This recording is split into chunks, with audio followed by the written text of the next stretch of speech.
Hello students, welcome to my YouTube channel UPSU Technical Center.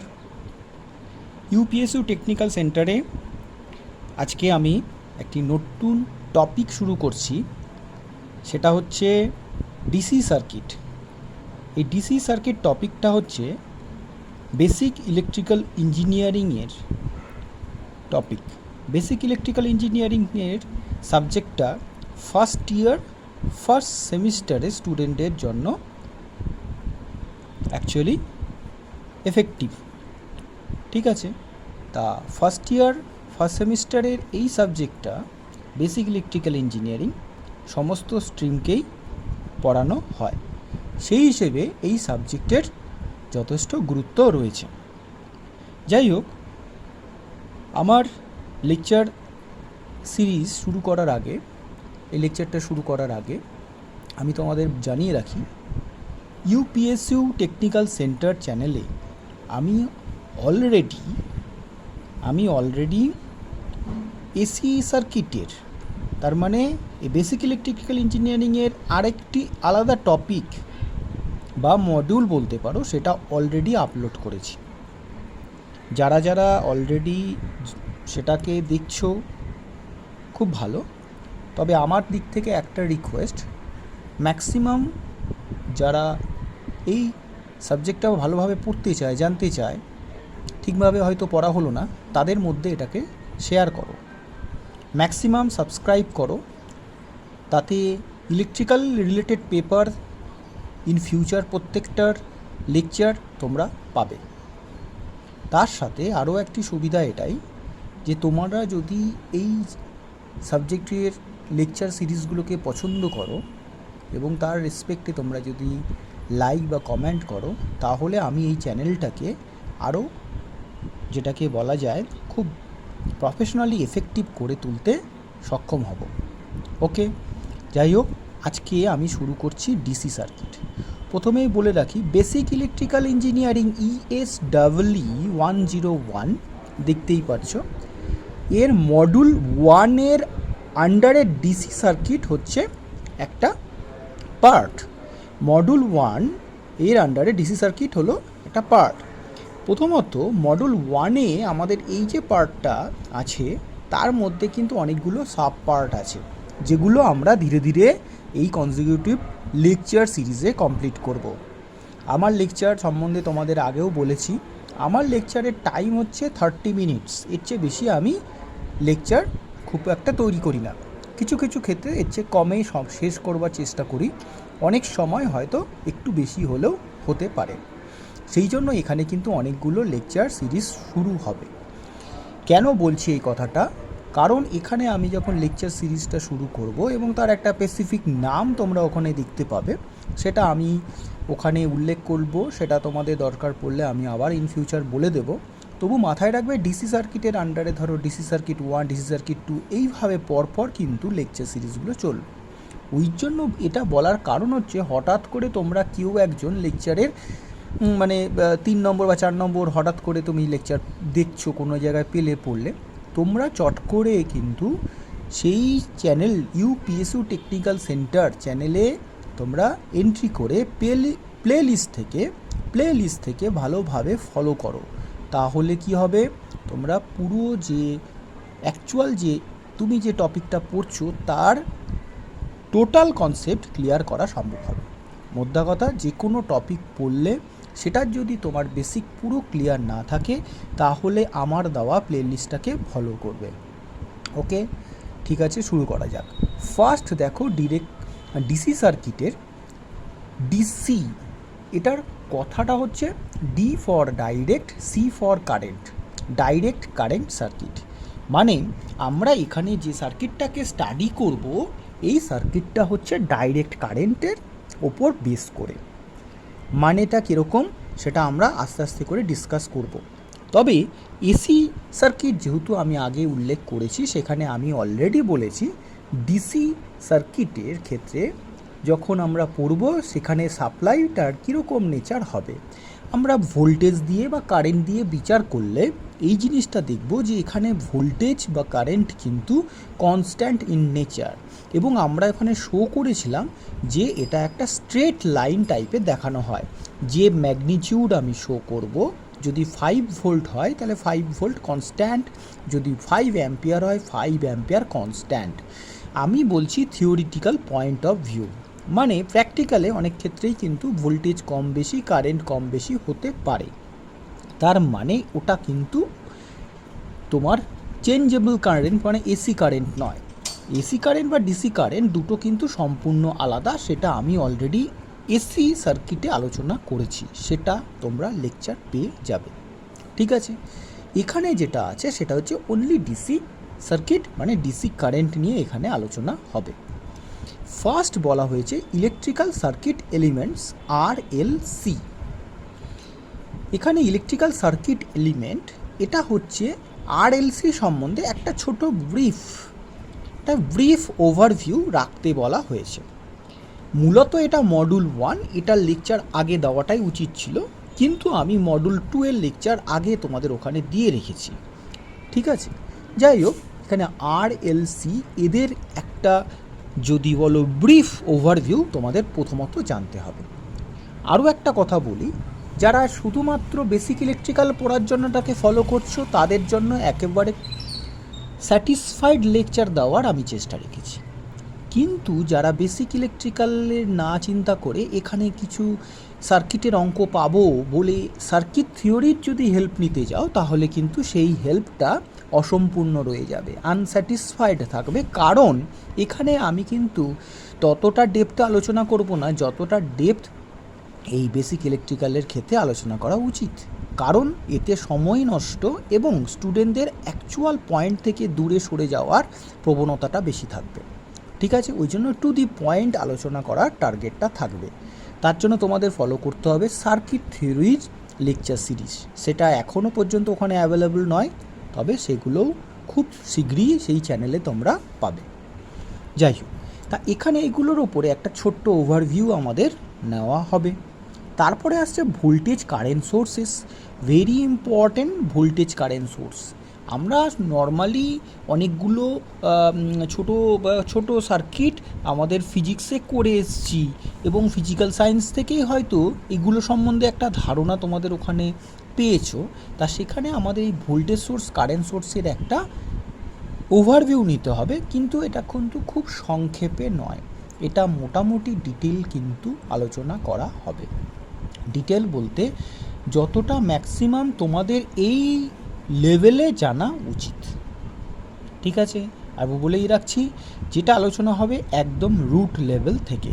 Already তোমরা দেখেছো এখানে যেটা পড়ানো হয় রুট লেভেল থেকে, সেটা আমি আমার চ্যানেলে উল্লেখ করেছি। নেক্সট হচ্ছে Kirchhoff current and voltage law and analysis with simple circuit with DC excitation. ব্যাপারটা কি,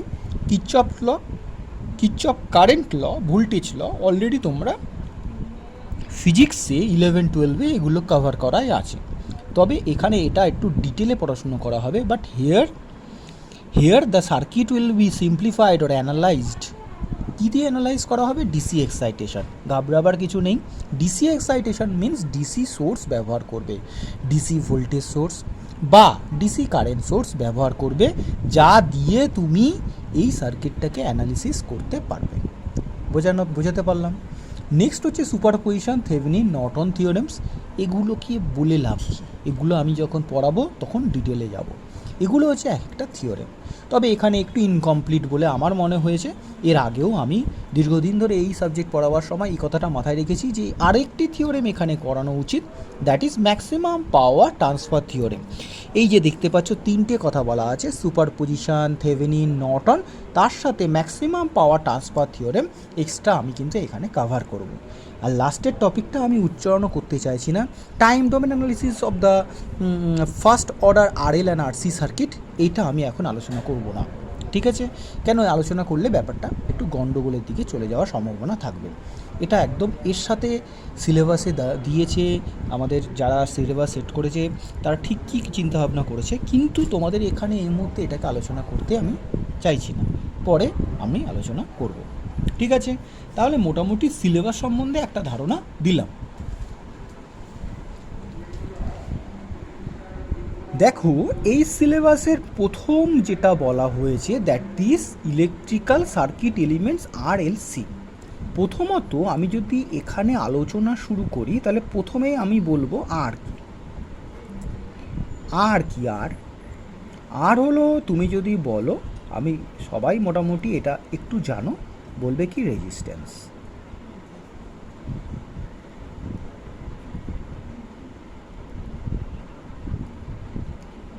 ওকে, প্রথমত আর ফর রেজিস্ট্যান্স, এটা আমরা অলরেডি এটা জানি। ঠিক আছে, ব্যাপারটা কি, আমরা যে কোনো ইলেকট্রিক্যাল সার্কিট, মাথায় রাখবে এটা ডিসি সার্কিট বলছি কিন্তু এখানে লেখার সময় লিখছে ইলেকট্রিক্যাল সার্কিট এলিমেন্টস, তার মানে ইলেকট্রিক্যাল সার্কিট এলিমেন্ট এসি বা ডিসি যাই হোক না কেন, এসি বা ডিসি যাই হোক না কেন, সবার ক্ষেত্রেই এই তিনটে প্যারামিটারের ব্যবহার আমরা দেখেছি। এবার এখানে কিছু এমন কিছু কন্ট্রোভার্সিয়াল কথা আমি বলবো, তবে ওগুলোকে খুব একটা মাথায় নেবে না, যারা পারবে রাখবে, যারা পারবে না রাখবে না, কিন্তু কোনো সমস্যা নেই, আমি পরে তোমাদেরকে ফুল সাপোর্ট দিয়ে সেই যে কথাগুলো মাথায় রাখতে পারলে না সেগুলো ফুল ক্লিয়ার করে দেবো, এইটুকু 100% অ্যাসিওরেন্স দিয়ে দিচ্ছি। প্রথম কথা, RLC এই তিনটের মধ্যে থেকে আর এর ব্যবহার ডিসি এক্সাইটেশনে পাবে, আর RLC তিনটের ব্যবহার আমরা এসি এক্সাইটেশনে পাবো। ক্লিয়ার? তাহলে এখানে RLCর কথা বলা হচ্ছে কেন? এখানে এই কারণেই বলা হচ্ছে, যেটা বলছি আলোচনা আমি করবই না, time domain analysis of first order RL and RC circuit. এখানে নিশ্চয়ই RL আর RCকে দেখতে পাচ্ছ, তাহলে আলোচনা করব না বলছি, আবার এখানে LC বলছি ডিসি এক্সাইটেশনে, তাহলে এগুলো এলো কেন? কেন এলো? কোত্থেকে এলো? মানে এই যে কন্ট্রোভার্সি শুরু হয়ে গেছে, তা সেটা আমি তোমাদের মাথায় একটু দিয়ে রাখি।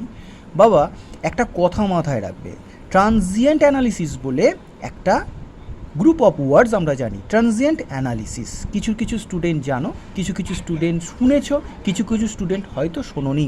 সবাইকে আমি একই মার্ক দিয়ে বলছি, ডোন্ট ওরি, আমরা শুনিনি, শুনে নেব, শুনেছি ভালো করে শুনবো, আর যারা জানি আরও ভালো করে জানবো, বাস এটাই মাথায় রাখবে। অতএব ওরিড হওয়ার কিছু নেই। সেই জন্য এল আর সিকে এখানে পড়ার দরকার আছে। ট্রানজিয়েন্ট অ্যানালিসিস যখন করব ফর ইউজিং ডিসি এক্সাইটেশন, তখন কিন্তু এল আর সি থাকবে। তাহলে এল আর সি আগে থাকবে না কেন বললেন? কারণ আমরা যে আলোচনাটা করব, এই যে বলা হয়েছে যে Kirchhoff's law, current and voltage law, analysis of the simple circuit with DC excitations, এটা কিন্তু স্টেডি স্টেট অ্যানালিসিস। অনেক শক্ত শক্ত কথা বলা হচ্ছে, transient analysis, steady state analysis. বাবা এই কথাগুলো প্রথমবার তোমার যেমন শক্ত লেগেছে, আমার তো আরও বেশি শক্ত লেগেছিল। অতএব ঘাবড়াবার কিছু নেই। শক্ত যতক্ষণ তুমি তার কে ভালো করে চিবিয়ে নিয়ে খাচ্ছ, চিবিয়ে খাওয়াবার মতো জায়গা আমি এনে দেবো। আবার বলছি, রুট লেভেল একেবারে ভেঙে চুরে একেবারে মিহি করে দেবো, তুমি ডাইজেস্ট করবেই। অতএব এখানে যেটা বলা হচ্ছে, স্টেডি স্টেট আর ডিসি এক্সাইটেশন আর transient analysis by DC excitation দুটোই এখানে পড়ানো হবে। ইনিশিয়ালি যেটা পড়ানো হবে সেটা হচ্ছে DC excitation for steady state, DC excitation for steady state. DC excitation for steady স্টেটের ক্ষেত্রে আমরা এল আর সিকে আনবো না, এইটুকু মনে রেখো। কেন? I will discuss step by step in my next lecture. ওকে, তাহলে আর ফর রেজিস্ট্যান্স। ওকে, আরও একটা ওয়ার্ড মাথায় রাখো, রেজিস্টার। আমি লিখছি না, শোনো, রেজিস্টার। রেজিস্টার কোনটা? এই যে রেজিস্ট্যান্স প্রোভাইড করবে, যে রেজিস্ট্যান্স প্রোভাইড করবে, তার মানে রেজিস্ট্যান্স হচ্ছে তার property of the material. Resistance হলো প্রপার্টি অফ দ্য মেটেরিয়াল। আর রেজিস্টার কি? রেজিস্টার খাতা কিন্তু নয়, এটা রেজিস্টর। এটা রেজিস্টর,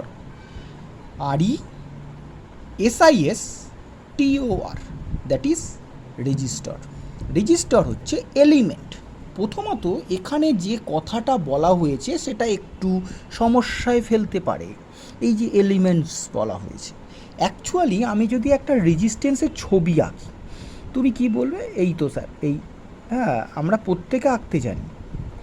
লক্ষ্য করে দেখো এর কিন্তু দুটো হেড রয়েছে, দুটো হেড রয়েছে। এই দুটো হেডকে আমরা হেড আর বলবো না, বলবো অনেকে কি বলবে, স্যার দুদিকে দুটো মাথা, তাই তো হেড। তা এইগুলোকে আমরা এখানে কারেকশন করে বলবো terminal. It is a two terminal elements, এটাকে আমরা বলবো two terminal elements, two terminal elements. Okay, দুটো টার্মিনাল আছে। এইটা হলো রেজিস্টার, এর যে প্রপার্টি রেজিস্ট্যান্স, ইউনিট কি? Unit ohm, unit ohm.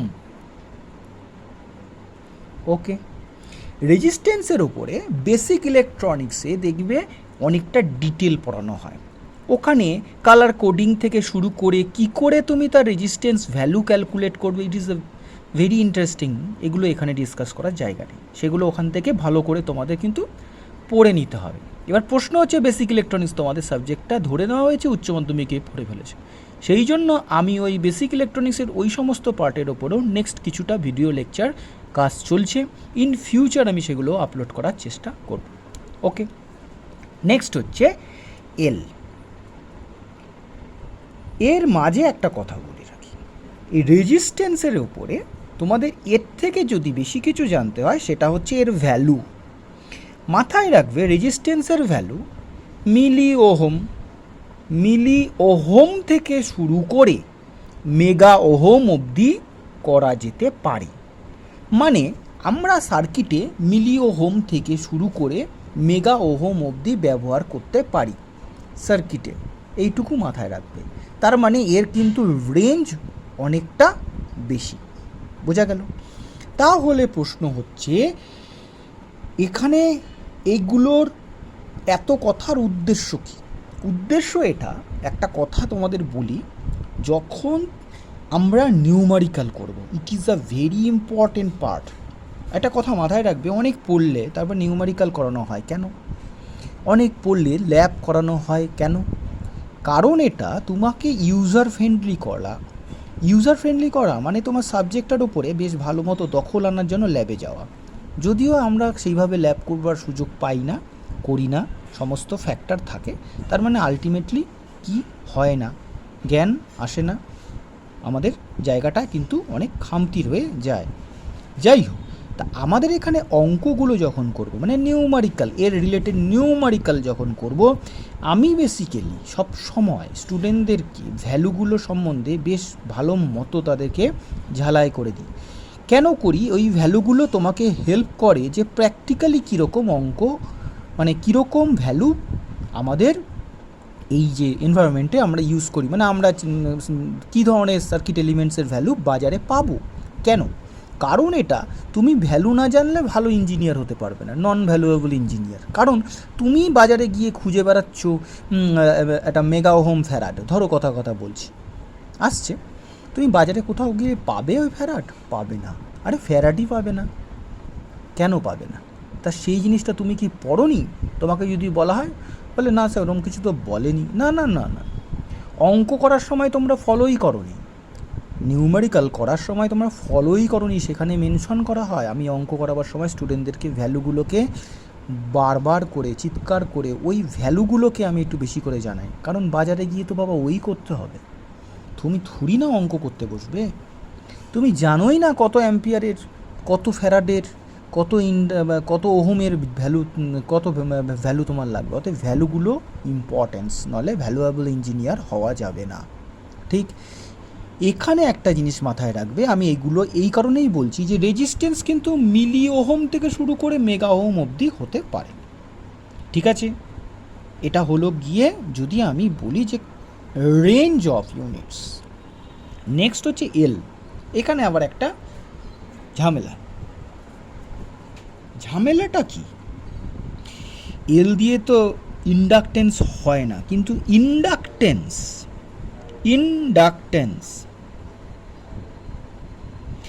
Inductance যখনই আমি বলবো, যখনই ইন্ডাকটেন্স বলবো তখনই এল আসে। আরে এখানে তো স্যার কোথাও এল নেই, তাও কেন স্যার এই এই যে এল দিল? প্রথমত আই দিতে পারতো, এলটা দেওয়া হয়েছে, এলটা দেওয়া হয়েছে। অ্যাকচুয়ালি এলটা কোনো জায়গায় ব্যবহার করা হয় না। আমাদের ইলেকট্রিক্যাল বিভিন্ন রকম কম্পোনেন্টকে, বিভিন্ন সোর্স, বিভিন্ন এলিমেন্টকে শো করতে গিয়ে এলের ব্যবহার শুধু ইন্ডাকটেন্সের জন্য আমরা রেখে দিয়েছি। আই দিতে পারতাম, আই তো পারবো না, কারণ কারেন্টের ক্ষেত্রে অ্যাম্পিয়ার আমরা আই দিয়ে শো করি, মাথায় রাখবে, আই দিয়ে শো করি, ভি বাই আই। ডেফিনেটলি মনে আছে, ওহমস ল তো জানো। অতএব আইটা ওখানে নিয়ে নিয়েছে, এলটাকে আর আই দেওয়া গেল না, ওই জন্য এল দেওয়া হয়েছে। এটার যদি আমি ছবি আঁকি, এই ছবিটা কীরকম দেখবে, এইরকম পাক, এই যে দ্যাট ইজ এ সিম্বল, এটা হচ্ছে inductance. It is also two terminal elements. Okay, unit কী হবে? এর ইউনিট হচ্ছে হেনরি।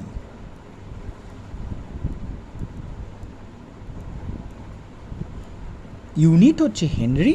এর রেঞ্জও তুমি রেজিস্ট্যান্সের মতো তুমি পেতে পারো, মিলি হেনরি থেকে হেনরি বা এর থেকে বড় হেনরি পেতে পারো। রেঞ্জটা তুমি মিলি হেনরি বা কিলো হেনরির জায়গা, মেগা হেনরির জায়গা গেলেও যাওয়া যেতে পারে। বোঝা গেল? নেক্সট চলে এসো সি ফর হচ্ছে ক্যাপাসিটেন্স। ও আরও একটা কথা, inductance is a property, but inductor হচ্ছে এলিমেন্টটাকে বলা হয়, তার মানে এটা হচ্ছে ইন্ডাক্টার। এইবার হচ্ছে ক্যাপাসিটেন্স। এই ক্যাপাসিটেন্সের ক্ষেত্রেও কিন্তু ওই একই রকমভাবে আবার একটা ছবি আমরা আঁকি। এই ছবিটা যেটা আঁকা হচ্ছে, এখানে এই যে দুটো সিম্বল, এই দুটো কিন্তু আমাদের প্লেট।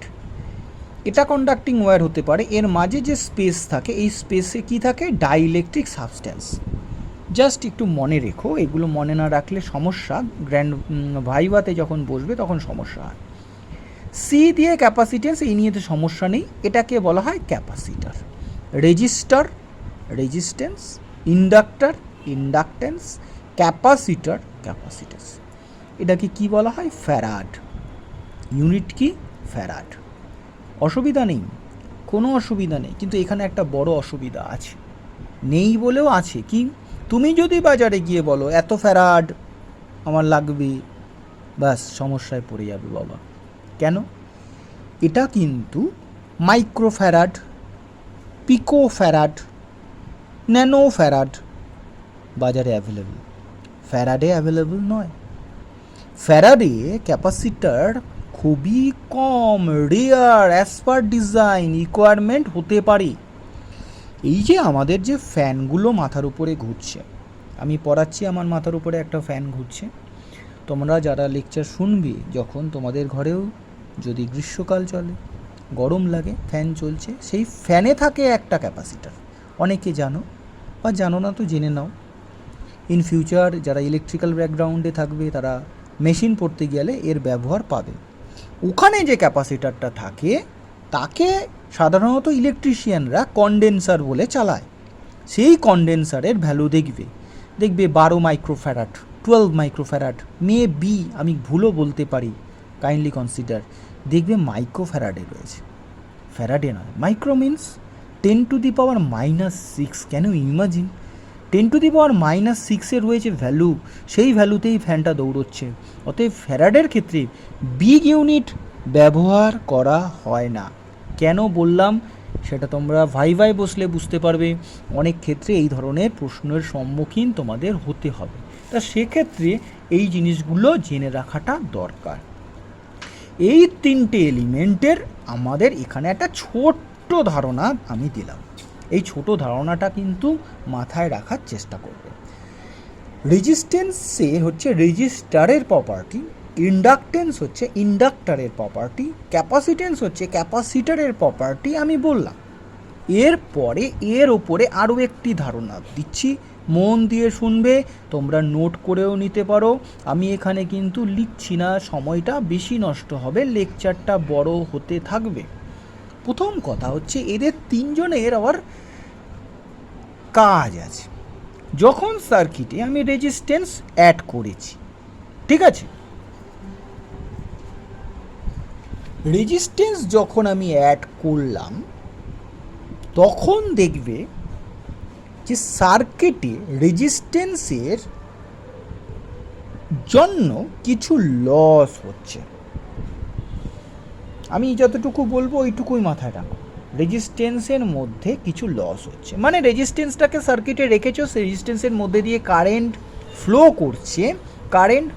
করছে, সেই সময় রেজিস্ট্যান্সে কিন্তু কিছু লস হবে।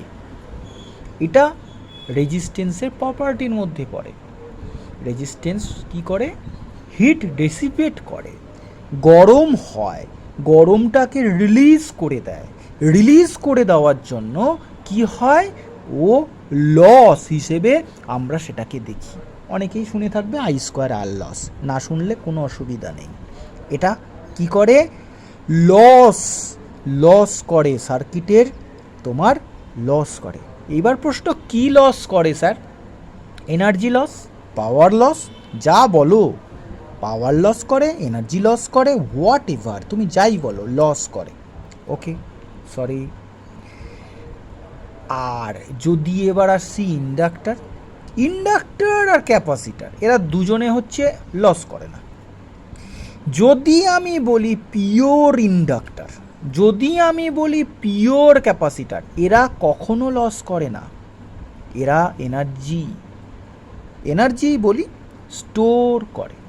তার মানে এরা হচ্ছে এনার্জিটাকে জমা রাখে, আর রেজিস্ট্যান্স হচ্ছে এনার্জিটাকে খরচা করে। মানে একজন খরচাওয়ালা আর দুজন হচ্ছে ইনকামওয়ালা, যে ওরা স্টোর করবে, ও রিলিজ করবে। এইখানে এই যে ইন্ডাকটেন্স, এই যে ক্যাপাসিটেন্স, দুজনেই স্টোর করে।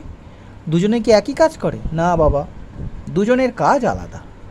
সেটার ওপরে যাদের একটু ধারণা আছে, ওয়েল অ্যান্ড গুড, না ধারণা থাকলে নো প্রবলেম। ইলেকট্রিক্যাল ব্যাকগ্রাউন্ডের ছেলেরা ফিল্ড থিওরি পড়তে হবে, ইসিই ব্যাকগ্রাউন্ডের ছেলেদের ফিল্ড থিওরি পড়তে হবে, ট্রিপল ই ব্যাকগ্রাউন্ডের ছেলেদের ফিল্ড থিওরি পড়তে হবে। তার লেকচার সিরিজও আমার কাছে পেয়ে যাবে, সেই চ্যানেলে জয়েন করলেই তোমরা পাবে।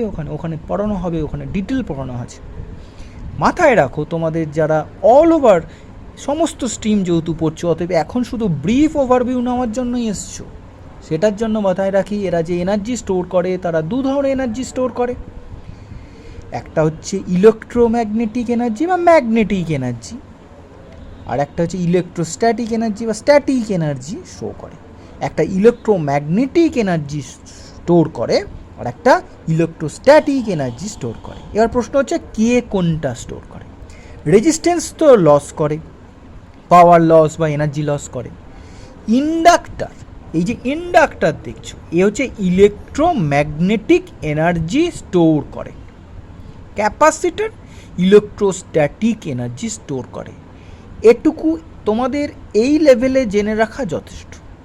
এর ওপর ডিটেল স্টাডি, কত এনার্জি স্টোর করে বা কী, কত ভ্যালু, ডেরিভেশন দরকার পড়লে সেগুলো আমাদের জানা যাবে। কিন্তু এই মুহূর্তে শুধু এইটুকু মাথায় রাখলে আমাদের যথেষ্ট, কারণ আমাদের এখানে বলা হয়েছে ইলেকট্রিক্যাল সার্কিট এলিমেন্টস RLC সম্বন্ধে। অতএব ব্রিফ ওভারভিউ এর থেকে বেশি হওয়া খুব একটা জরুরি নয়। বোঝা গেল? আজকে এই টপিকটাতেই কিন্তু ম্যাক্সিমাম টাইম কেটে গেছে, কারণ এটা ফার্স্ট ডে বলে। নেক্সট ডে আমরা যেটা স্টাডি করব সেটা হচ্ছে ভোল্টেজ কারেন্ট সোর্স, তার সঙ্গে Kirchhoff current law and voltage law. Definitely এগোবো যতটা এগোনো যায়। তবে আজকের টপিকের মধ্যে থেকে যেটা আমি বললাম সেটা হচ্ছে, এক, এই এলিমেন্টগুলোর এক্সিস্টেন্স ইলেকট্রিক্যাল সার্কিটে থাকবে। তবে electrical circuit, DC circuit, AC circuit হবে। ডিসি হলে শুধু আরকে পাত্তা দেব, এলসি পাত্তা দেব না। এসি হলে তিনজনকে পাত্তা দেব। তবে ডিসির মধ্যে এই লাস্টের কথাটার জন্য বিপদ এসে গেল যে আর এল আর সি থাকবে, কেন থাকবে তার জন্য আমি দুটো ওয়ার্ড বলেছি, একটাকে বলেছি ট্রানজিয়েন্ট অ্যানালিসিস আর একটা বলেছি স্টেডি স্টেট অ্যানালিসিস। আর আমরা যখন ফার্স্ট পড়ব তখন স্টেডি স্টেট অ্যানালিসিস করব, আমরা যখন এই লাস্ট পয়েন্ট আলোচনা করব তখন ট্রানজিয়েন্ট অ্যানালিসিস করব। সেই সময় আমি এল আর সি মানে এল আর সিকে গুরুত্ব দেব। বোঝা গেল? Thank you very much.